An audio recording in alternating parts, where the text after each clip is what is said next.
ওম সাইরাম। আজ সচ্চরিত্রের 6 নম্বর অধ্যায় পড়ব। আজকে এই অধ্যায় থাকবে রামনবমীর উৎসবের বর্ণনা, মন্দিরে জীর্ণতা সংস্কার, কিভাবে সংস্কার হলো, গুরুর করস্পর্শের মহিমা, চন্দন সমারোহ, উর্স এবং রামনবমীর উৎসব, এই নিয়ে আলোচনার বিষয়বস্তু থাকবে আজকের সচ্চরিত্রে। আপনাদের কাছে একটাই রিকোয়েস্ট, সচ্চরিত্রটা আপনারা চালিয়ে রেখে শুনুন বা হেডফোন দিয়ে শুনুন, ভীষণ কাজে লাগবে। কারণ আমাদের প্রতিদিনের দিনচর্চার কোনো না কোনো রিপ্লাই কিন্তু কোনো একটা লাইন আপনার কাজে লেগে যাবে। সেই জন্য প্লিজ আমি চাই সচ্চরিত্র সকলের ঘরে ঘরে পৌঁছুক, সকলে সচ্চরিত্র করে লাভায়িত হোক। সেই জন্যই সচ্চরিত্র আমার পাঠ করা, বাবার লীলা সম্পর্কে আলোচনা করা। আর একটা রিকোয়েস্ট করবো, প্লিজ চ্যানেলটিকে একটু সাবস্ক্রাইব করে ওম সাইরাম কথা লিখবেন। কারণ ওম সাইরাম আপনারা বাবাকে বলছে। এই বইটা সকলের হাতে পৌঁছয়নি। বইটা এত সুন্দর একটা বই, একটা হোলি বুক। আমার ভীষণ ইচ্ছে সকলের ঘরে ঘরে পৌঁছুক, সকলের হাতে সচ্চরিত্র থাকুক। অধ্যায় 6, রামনবমীর উৎসব, মন্দিরের জীর্ণতা সংস্কার, গুরুর করস্পর্শের মহিমা, চন্দন সমারোহ, উর্স এবং রামনবমীর সমন্বয়। গুরুর করস্পর্শের গুণ।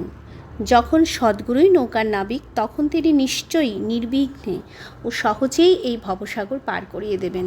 সদ্গুরুর শব্দটি উচ্চারণ করা মাত্রই শ্রী সাই বাবার কথা মনে পড়ে। মনে হচ্ছে যেন তিনি নিজে স্বয়ং আমার সামনে দাঁড়িয়ে আমার মাথায় উদি লাগিয়ে দিচ্ছেন। আমার মন আনন্দে উৎফুল্ল হয়ে উঠেছে, চোখ থেকে প্রেমাশ্রু বয়ে যাচ্ছে। সদ্গুরুর করস্পর্শের শক্তি মহান ও আশ্চর্যজনক। যে সূক্ষ্ম শরীর সমগ্র সংসারকে ভস্ম করে দিতে পারে, এমন অগ্নি দ্বারাও নষ্ট হয় না, সেটাই গুরুর হাতের স্পর্শে এক নিমেষে নষ্ট হয়ে যায়। শ্রী সাই বাবার মনোরম রূপ দর্শন করে গলা রুদ্ধ হয়ে যায়, চোখ থেকে অশ্রুধারা প্রবাহিত হতে থাকে। যখন হৃদয় ভাবান্বিত হয়ে যায়, তখন আমি সেই ভাব জাগ্রত হয়, আত্মানুভূতির আনন্দের আভাস হয়, আমি আর তুমির পার্থক্য নষ্ট হয়ে যায় এবং তৎক্ষণাৎ ব্রহ্মের সাথে অভিন্নতা অনুভব হয়। যখন আমি কোনো ধার্মিক গ্রন্থ পাঠ করি, তখন প্রতিপদে সদ্গুরু স্মৃতি মনে জেগে ওঠে। বাবা শ্রীরাম অথবা শ্রীকৃষ্ণ রূপে তার জীবন গাথা শুনিয়ে যান। যখন আমি ভগবত পাঠ শ্রবণ করি, তখন বাবা শ্রীকৃষ্ণের স্বরূপ ধারণ করেন এবং এইরূপ মনে হয় যেন তিনি ভক্তদের কল্যাণ হেতু উদ্ভব গীতা শোনাচ্ছেন। কারোর সঙ্গে আলোচনা করার সময় আমি বাবার কথাগুলি স্মরণ করি, যাতে উপযুক্ত অর্থ বোঝাতে পারি। নিজে থেকে যখন কিছু লিখতে যাই, তখন একটা শব্দ বা বাক্য রচনা করে উঠতে পারি না, কিন্তু যখন বাবা স্বয়ং কৃপা করে আমায় দিয়ে লেখাতে শুরু করেন, তখন তার আর কোনো শেষ থাকে না। যখন ভক্তদের মধ্যে অহংকার বাড়তে শুরু করে, তখন বাবা নিজের হাতে তা দমন করেন এবং নিজের শক্তি প্রদান করে তাকে অহংকার শূন্য করে চরম লক্ষ্যের প্রাপ্তি করিয়ে দেন। সে পরম সন্তুষ্ট হয়ে অক্ষয় সুখের অধিকারী হয়ে যায়। যে বাবাকে একনিষ্ঠভাবে নমন করে তার শরণে যায়, তার আর কোনো সাধনার আবশ্যকতা থাকে না। ধর্ম, অর্থ, কাম ও মোক্ষ সে সহজেই পেয়ে যায়। ঈশ্বরের কাছে পৌঁছবার 4টি মার্গের মধ্যে কর্ম, জ্ঞান, যোগ ও ভক্তির মধ্যে ভক্তি মার্গ সবচেয়ে বেশি কণ্টকাকীর্ণ এবং খানাখন্দে ভরা। কিন্তু যদি সদ্গুরুর ওপর বিশ্বাস থাকে এবং পথের গহ্বর থেকে সাবধান হয়ে তার পদানুসরণ করে সোজা এগিয়ে যাও, তাহলে সেই চরম লক্ষ্য অর্থাৎ ঈশ্বরের নিকট সহজেই পৌঁছে যাবে। শ্রী সাই বাবা বলেছেন, তিনি স্বয়ং ব্রহ্ম। তার বিশ্ব সৃষ্টি, রক্ষণ ও লয় করার বিভিন্ন শক্তিগুলির পৃথকত্বর মধ্যেও একাত্মতা আছে। এই কথাটি বিভিন্ন গ্রন্থকাররাও লিখেছেন। ভক্তদের কল্যাণের জন্য শ্রী সাই বাবা স্বয়ং যে আশ্বাসবাণী উচ্চারণ করেছিলেন, তা হল, আমার ভক্তদের বাড়িতে অন্ন বস্ত্রের কখনো অভাব হবে না। আমার বৈশিষ্ট্য এই যে, যে ভক্ত আমার শরণে আসে এবং কায় মনোবাক্যে আমারই উপাসনা করে, তার কল্যাণের জন্য আমি সর্বদা চিন্তিত থাকি। কৃষ্ণ ভগবান গীতাতে এ কথাই বুঝিয়েছেন, সর্বধর্মাং পরিত্যাজ্য মামেকং শরণং ব্রজ। অহং তাং সর্বপাপে মোক্ষয়ামি মা শুচ। গীতা 18-66। তাই খাওয়া পড়ার কথা বেশি চিন্তা করো না। যদি কিছু চাইবার অভিলাষ থাকে তাহলে ঈশ্বরকেই চেয়ে নাও। জাগতিক সম্মান বা উপাধি ছেড়ে ঈশ্বরের কৃপা ও অভয়দান প্রাপ্ত করো এবং তার দ্বারা সম্মানিত হওয়ার চেষ্টা করো। সাংসারিক সাধনায় বিপদগামী হও না। নিজের ইষ্টকে দৃঢ়ভাবে ধরে রাখো। অন্য কোনো পদার্থে আকর্ষিত হও না। সর্বদা আমার ধ্যানেই মন নিযুক্ত রাখো, যাতে সে দেহ, সম্পত্তি এবং ঐশ্বর্যের প্রতি প্রবৃত্ত না হয়। এইভাবে চিত্ত স্থির, শান্ত ও নির্ভয় হয়ে যাবে। এই ধরনের মনস্থিতি ইঙ্গিত দেয় যে মন সুসঙ্গিতে আছে। যদি মনের চঞ্চলতাই দূর না হয় তাহলে তাকে একাগ্র করা যায় না। এরপর গ্রন্থকার শিরডিতে রামনবমীর উৎসব বর্ণনা করেছেন। শিরডিতে রামনবমী খুব ঘটা করে পালন করা হয় এবং এটি সেখানকার প্রধান উৎসব। অতএব এই উৎসবের সম্পূর্ণ বিবরণ যেমনটি সাঁই লীলা পত্রিকার 1925 সালে 197 পৃষ্ঠে প্রকাশিত হয়েছিল, নিম্নে সংক্ষেপে লেখা হয়েছে। প্রারম্ভ। কোপর গ্রামে শ্রী গোপাল রাও গুন্ড নামে এক ইন্সপেক্টর থাকতেন এবং উনি বাবার পরম ভক্ত ছিলেন। শ্রী সাই বাবার কৃপায় উনি একটি পুত্ররত্ন প্রাপ্ত করেন। ওর 3টি স্ত্রী ছিল, কিন্তু তখনও অবধি কোনো সন্তান হয়নি। সেই আনন্দে 1897 সালে ওর মনে হয় যে শিরডিতে মেলা অথবা উর্স ভরানো উচিত। উর্স শিরডিবাসীদের নিজেদের গ্রামদেবীর চরণে শ্রদ্ধা অর্পণ করার অনুষ্ঠান। উনি এই কথাটি অন্যান্য ভক্তদের যেমন তাতোয়া পাটিল, মাধব রাওকেও বলেন। তাদের সবারই এই পরিকল্পনাটা খুব ভালো লাগে। ওরা শীঘ্রই বাবার অনুমতি এবং আশ্বাস পেয়ে যান। এইবার কালেক্টরের কাছে একটি আবেদনপত্র পাঠানো হয়, কিন্তু তিনি আপত্তি করায় স্বীকৃতি পাওয়া গেল না। কিন্তু বাবা তো আগেই আশ্বাস দিয়ে দিয়েছিলেন, অতএব আবার চেষ্টা করাতে স্বীকৃতি পাওয়া গেল। বাবার আদেশ অনুসারে রামনবমীর দিন মেলা হওয়া বা উর্স ভরা স্থির হয়। পরবর্তীকালের ঘটনাগুলি দেখে মনে হয় যে বাবা যেন কোনো একটি বিশেষ ব্যবস্থার কথা চিন্তা করে এরকম আদেশ দিয়েছিলেন, অর্থাৎ উর্স এবং রামনবমীর উৎসবের একীকরণ এবং হিন্দু মুসলিম একতা। এই বিশেষ ব্যবস্থাটি চমৎকারভাবে সফল হয়।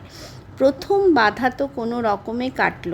এবার দ্বিতীয় সমস্যা, জলের অভাবের সম্মুখীন হতে হলো। সে সময় শিরডি একটি ছোট্ট গ্রাম ছিল এবং বরাবরই সেখানে জলের আকুলান থাকত। গ্রামে শুধু 2টোই কুয়ো ছিল, তার মধ্যে একটার জল তো প্রায় শুকিয়ে গিয়েছিল, অন্যটার জল ছিল নোনতা। বাবা তাতে ফুল ঢেলে তার জল মিষ্টি করে দিলেন, কিন্তু একটা কুয়ো কতজনের জন্য পর্যাপ্ত হতে পারে? তাই তাতোয়া পাটিল বাইরে থেকে জল আনবার ব্যবস্থা করলেন। বাঁশের ও কাঠের দোকান লাগানো হলো। কুস্তিরও আয়োজন করা হলো। গোপাল রাও গুন্ডের এক বন্ধু দামু আন্না কাসার আহমেদনগরে থাকতেন। তিনি সন্তানহীন হওয়ার দরুন মনোকষ্টে ভুগছিলেন। শ্রী সাই বাবার কৃপায় উনিও সন্তান সুখ প্রাপ্ত করেন। শ্রী গুন্ড ওকে এই উপলক্ষে একটা ধ্বজা দিতে বলেন। একটা ধ্বজা জমিদার শ্রী নানা সাহেব নিমনকর দেন। এই 2টি ধ্বজা খুব ধুমধাম করে গ্রামের বাইরে মিছিল করে নিয়ে যাওয়া হলো এবং শেষে মসজিদে, যাকে দ্বারকামাই বলে ডাকতেন বাবা, এক কোণে লাগিয়ে দেওয়া হলো। এই সমারোহটি এখনও আগের মতোই চলছে। চন্দন সমারোহ। এই মেলাতে আরেকটি সমারোহ শুরু হয়, যেটি চন্দনোৎসব নামে প্রসিদ্ধ। এর পরিকল্পনা কোরহলের এক মুসলমান ভক্ত শ্রী আমির শক্কর দালাল করেন। এই ধরনের উৎসব সাধারণত সিদ্ধ মুসলমান সন্তদের সম্মানে করা হয়। অনেকটা চন্দন ঘষে অনেকগুলি চন্দন ধূপ থালাতে জ্বালিয়ে মিছিল বার করা হতো। সবশেষে মসজিদে এইগুলি পৌঁছে সমারোহ শেষ হয়ে যেত। থালার চন্দন ও ধূপ নিম গাছের এবং মসজিদের দেওয়ালের ওপর ছড়িয়ে দেওয়া হতো। এই উৎসবের ব্যবস্থা প্রথম 3 বছর আমির শক্কর করেন, তারপর তার স্ত্রী এর ভার নেন। এইভাবে হিন্দুদের দ্বারা ধ্বজার এবং মুসলমানদের দ্বারা চন্দনের শোভাযাত্রা একসাথে বেরোতো। আজ অবধি সেভাবেই বেরোয়। প্রবন্ধ: রামনবমীর দিনটি শ্রী সাই বাবার ভক্তদের জন্য অতিশয় প্রিয় ও পবিত্র। মেলার সহযোগিতা ও কাজ করার জন্য অনেক লোক প্রস্তুত থাকত। বাইরের সমস্ত কাজ শ্রী তাতোয়া পাটিল এবং বাকি কাজগুলি শ্রী সাই বাবার এক পরম ভক্ত রাধাকৃষ্ণ মাই সামলাতেন। এই সময় ওর বাড়ি অতিথিতে ভরে যেত। উনি সবার আরামের প্রতি নজর রাখতেন। মেলার প্রয়োজনীয় সমস্ত জিনিস জোগাড় করে রাখতেন। ওর আর একটা কাজ ছিল যেটা তিনি সানন্দে করতেন, সেটা হলো মসজিদটি পরিষ্কার ও চুনকাম করা। মসজিদের মেঝে ও দেওয়াল ধুনির ধোঁয়াতে কালো হয়ে যেত। যে সময় বাবা চাউরিতে বিশ্রাম করতে যেতেন সেই সময় রাধাকৃষ্ণ মাই মসজিদ পরিষ্কার করে নিতেন। সমস্ত জিনিসগুলি ধুনি সমেত বাইরে বের করতে হতো। পরিষ্কার ও চুনকামের কাজ হয়ে যাওয়ার পর আবার সেগুলি সাজিয়ে দিতেন। এই উৎসবের একটা প্রধান অংশ ছিল গরিবদের খাওয়ানো, বাবার খুব প্রিয় অনুষ্ঠান। এর জন্য বিরাট ভোজের আয়োজন করা হতো। নানা রকমের মিষ্টান্ন তৈরি করা হতো। এই সমস্ত ব্যবস্থা রাধাকৃষ্ণ মায়ের বাড়িতে ওরই তত্ত্বাবধানে করা হতো। অনেক ধনী ভক্তরা এই কাজের জন্য টাকা দিতেন। উর্স এবং রামনবমীর উৎসবের সমন্বয়, সব ব্যবস্থা ও কাজ এভাবে খুব ভালো করেই চলছিল। মেলার প্রসিদ্ধিও ধীরে ধীরে বাড়ছিল। 1911 সালে একটা পরিবর্তন ঘটে। এক ভক্ত শ্রীকৃষ্ণরাও যোগেশ্বর ভীষ্ম, শ্রী সাই সগুণ উপাসনার লেখক শ্রী দাদা সাহেব খাপার্ডির সঙ্গে মেলার একদিন আগে দীক্ষিতওয়ারায় এসে উঠলেন। এক সময় বারান্দায় শুয়ে থাকতে থাকতে ওর একটা কথা মনে হয়। ঠিক সেই সময় কাকা মহাজনী পুজোর সামগ্রী নিয়ে মসজিদের দিকে যাচ্ছিলেন। ওদের মধ্যে কিছু আলোচনা হয়। তাতে বোঝা যায় যে মেলা ঠিক রামনবমীর দিনই হওয়ার মধ্যে নিশ্চয়ই কোনো রহস্য লুকিয়ে আছে। রামনবমীর দিনটি হিন্দুদের জন্য খুবই প্রিয়। এই দিনে যদি রামনবমীর উৎসব ও শ্রীরামের জন্মের শুরু করে দেওয়া হয় তো কেমন হয়? কাকা মহাজনীর এই পরিকল্পনাটি খুব ভালো লাগে। এখন শুধু বাকি রইল একটি হরিদাস খোঁজা, যে এই উপলক্ষে হরিকীর্তন এবং ঈশ্বর গুণগান করতে পারে। এই বাধাটাও কেটে গেল যখন ভীষ্ম বললেন, আমার স্বরচিত রাম আখ্যান যাতে রাম জন্মের বর্ণনা আছে লেখা হয়ে গেছে, আমি তারই কীর্তন করব। তুমি হারমোনিয়াম বাজাবে, রাধাকৃষ্ণময় সুন্থা বড়ার আদা চিনির মিশ্রণ প্রসাদ তৈরি করে দেবেন। এই সব আলোচনার পর ওই দুজনেই বাবার স্বীকৃতি পাওয়ার জন্য মসজিদে গেলেন। বাবা তো অন্তর্যামী, তিনি তো সবই জানতেন যে কী কথাবার্তা হচ্ছিল। তিনি মহাজনীকে জিজ্ঞাসা করলেন, দীক্ষিতওয়ারাতে কী সব চলছিল? এই আকস্মিক প্রশ্ন শুনে মহাজনী একটু ঘাবড়ে যান। বাবার কথার অভিপ্রায় না বুঝতে পারার দরুন উনি খানিকক্ষণ স্তব্ধ হয়ে দাঁড়িয়ে রইলেন। তখন বাবা ভীষ্মকে জিজ্ঞাসা করলেন, কি ব্যাপার? ভীষ্ম তখন রামনবমীর উৎসবের প্রস্তাবটা বাবার সামনে রাখেন এবং বাবার অনুমতিও প্রার্থনা করেন। সেটা বাবা সন্তুষ্ট হয়ে দিয়ে দেন। সব ভক্তরাই খুব খুশি হয় এবং রাম জন্মোৎসবের তোড়জোড় শুরু হয়ে গেল। পরের দিনই নানা রঙের পতাকা নিয়ে মসজিদ সাজিয়ে দেওয়া হলো। শ্রীমতী রাধাকৃষ্ণ মায়ের থেকে একটা দোলনা আনিয়ে বাবার সামনে রাখা হলো। এরপর উৎসব শুরু হলো। ভীষ্ম কীর্তন গাইতে শুরু করেন ও মহাজনী তার সাথে হারমোনিয়াম বাজান। ঠিক এই সময় বাবা মহাজনীকে ডেকে পাঠান। মহাজনী একটু শঙ্কিত বোধ করেন এবং বাবা বোধহয় উৎসবের অনুমতি দেবেন না। কিন্তু উনি যখন বাবার কাছে গিয়ে দাঁড়ান তখন বাবা জিজ্ঞেস করেন, এসব কি? এই দোলনাটা এখানে কেন রাখা হয়েছে? মহাজনী তাকে জানান রামনবমীর উৎসব শুরু হয়ে গেছে, তাই দোলনাটাও সেখানে রাখা হয়। বাবা দুটো মালা দিয়ে একটা কাকাজির গলায় পরিয়ে দেন, অন্যটা ভীষ্মর জন্য পাঠিয়ে দেন। এবার আবার কীর্তন শুরু হলো। কীর্তন শেষ হলে শ্রী রাজারামের জয় জয়কার ধ্বনিত হয়ে ওঠে। কীর্তনের জায়গায় আবির ওড়ানো হলো। সবাই সানন্দে মত্ত ছিল। এমন সময় হঠাৎ একটা গর্জন শোনা গেল। যে সময় আবির ছোড়া হচ্ছিল একটু আবির বাবার চোখে হঠাৎ চলে যায়। বাবা তাতে ভীষণ রেগে ওঠেন এবং জোরে জোরে গালি দিতে শুরু করেন। এই দৃশ্য দেখে সবাই ভয়ে এক কোণে দাঁড়িয়ে গেল। কিন্তু যারা বাবার স্বভাব ভালোভাবে জানত তারা এই অপশব্দগুলি শুনে ভয়ভীত হবে কেমন করে। বাবার এই রাগ এবং অপশব্দ তারা আশীর্বাদ রূপে গ্রহণ করল। তাদের মনে হলো আজ রামের জন্মদিনে অর্থাৎ রাবণের বিনাশ, অহংকার এবং দুষ্ট প্রবৃত্তিরূপী রাক্ষসদের সংহার করার জন্যই বাবার ক্রোধ হওয়া স্বাভাবিক। এছাড়া তারা এও জানত যে যখনই শিরডিতে নতুন কোনো কাজ শুরু করা হতো তখন বাবা এরকমই রেগে যেতেন, তাই তারা চুপ করে দাঁড়িয়েছিল। এদিকে রাধাকৃষ্ণময় ভয় পাচ্ছিলেন বাবা রাগের চোটে দোলনাটাই না ভেঙে ফেলেন, তাই তিনি মহাজনীকে দোলনাটা সরিয়ে নিতে বললেন। কিন্তু বাবা কাকাজিকে তা করতে দিলেন না। কিছুক্ষণ পর বাবা শান্ত হন। সেই দিন মহাপুজো ও আরতি নির্বিঘ্নে সম্পন্ন হলো। তারপর কাকা মহাজনী দোলনাটি সরিয়ে নেবার জন্য বাবার কাছে অনুমতি চান, কিন্তু বাবা বলেন উৎসব এখনও শেষ হয়নি। পরের দিন গোপালকালা উৎসবের পর বাবা দোলনাটি নামাবার অনুমতি দেন। একটা মাটির পাত্রে দই চিড়ে রেখে সেটা টাঙিয়ে দেওয়া হলো। কীর্তন শেষ হবার পর পাত্রটি ভেঙে দই চিড়ে প্রসাদ রূপে বিতরণ করা হলো, যেমনটি শ্রীকৃষ্ণ রাখালদের সাথে করেছিলেন। রামনবমীর উৎসব এইভাবে সারাদিন ধরে চলল। দিনের বেলা দুটো ধ্বজা শোভাযাত্রা, রাত্রিতে চন্দনের মিছিল খুব ঘটা করে বেরোলো। এরপর উর্স রামনবমীর উৎসবে রূপান্তরিত হলো। পরের বছর 1912 সাল থেকে উৎসবের ঘটা এবং কার্যক্রমগুলো বাড়তে লাগলো। শ্রীমতী রাধাকৃষ্ণমাই চৈত্র প্রতিপদ থেকে নাম সপ্তাহ আরম্ভ করে দিলেন। দিন রাত অনবরত 7 দিন ধরে ভগবান নাম নেওয়াকে নাম সপ্তাহ বলে। সব ভক্তরা পালা করে এতে অংশগ্রহণ করতেন। দেশের সব জায়গাতেই রামনবমীর উৎসব পালন করা হয়, তাই পরের বছর আবার হরিদাসের ব্যবস্থা করা একটু সমস্যা হয়ে দাঁড়ালো। কিন্তু উৎসবের দিনের আগেই তার সমাধানও খুঁজে পাওয়া গেল। 5-6 দিন আগে হঠাৎ মহাজনী বালাবুয়ার সাথে দেখা হয়। বুয়া সাহেব আধুনিক তুকারাম নামে প্রসিদ্ধি লাভ করেছিলেন। হরিকীর্তন করার দায়িত্ব তার উপরেই দেওয়া হয়। তার পরের বছর ওই গ্রামে প্লেগ ছড়ানোর দরুন তিনি নিজের গ্রামে হরিদাসের কাজ করতে না পারায় শিরডিতে চলে আসেন।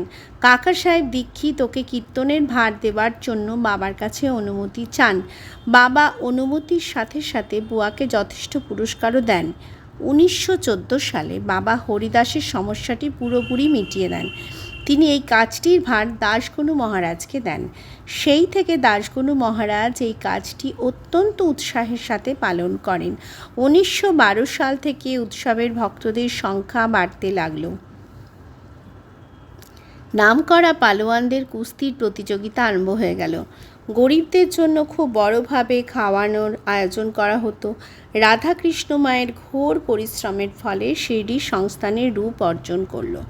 সংস্থানের সম্পত্তি দিন দিন বাড়তে লাগলো। একটা সুন্দর ঘোড়া, পালকি, রথ এবং রূপোস অন্যান্য জিনিস, বাসনপত্র ইত্যাদি ভক্তরা উপহার রূপে অর্পণ করতেন। এই অবসরে হাতিও ডাকা হতো।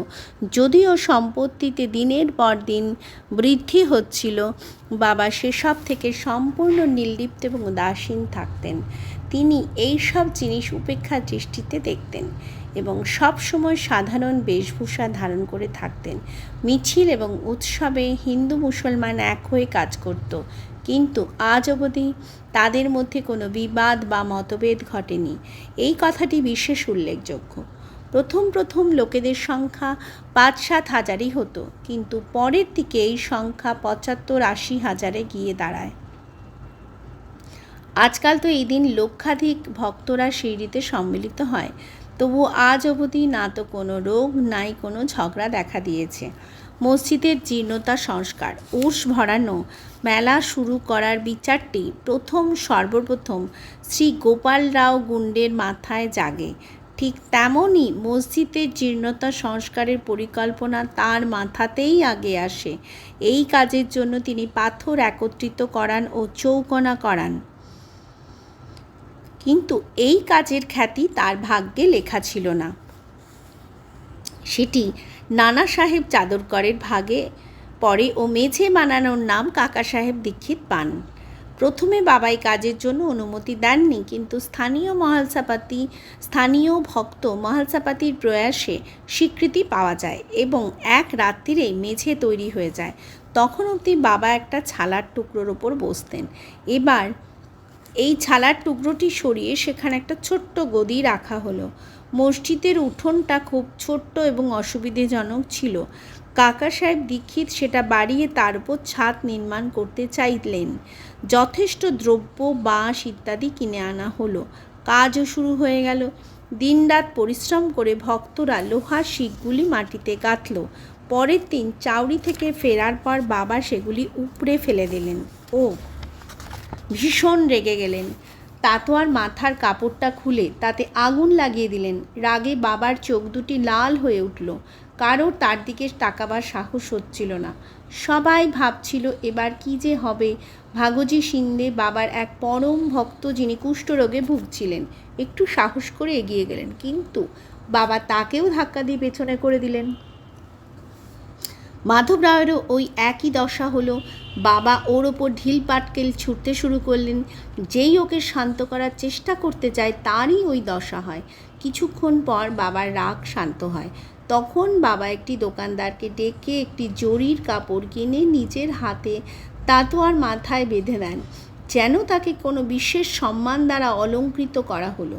এই বিচিত্র ব্যবহারটি দেখে সেখানে উপস্থিত সবারই খুব আশ্চর্য লাগে। ওরা বুঝে উঠতে পারছিল না যে বাবা কোন অজ্ঞাত কারণে হঠাৎ রেগে উঠলেন। তিনি তাতোয়াকে কেনই বা মারলেন এবং কিছুক্ষণের মধ্যে রাগ কীভাবে আপনা আপনি শান্ত হয়ে গেল। বাবা প্রায়ই গম্ভীর ও চুপচাপ থাকতেন এবং খুবই প্রেমপূর্বক কথাবার্তা বলতেন, কিন্তু কখনো কখনো অনায়াসে ও বিনা কারণে রেগে উঠতেন। এই ধরনের অনেক ঘটনা দেখেছি, কিন্তু আমি এটা স্থির করে উঠতে পারছি না যে তাদের মধ্যে কোনটা লিখি কোনটা ছাড়ি। তাই ঘটনাগুলি যেমন যেমন মনে পড়ছে সেভাবেই বর্ণনা করব। পরবর্তী অধ্যায়ে বাবা হিন্দু ছিলেন না মুসলমান, এই বিষয়ের বিবরণ পাঠকগণ শ্রবণ করবেন। শ্রী সাইনাথার্পণমস্তু। শুভম ভবতু। অনন্তকোটি ব্রহ্মাণ্ড নায়ক রাজাধিরাজ যোগীরাজ পরব্রহ্ম শ্রী সচিতানন্দ সদ্গুরু সাইনাথ মহারাজ কি জয়।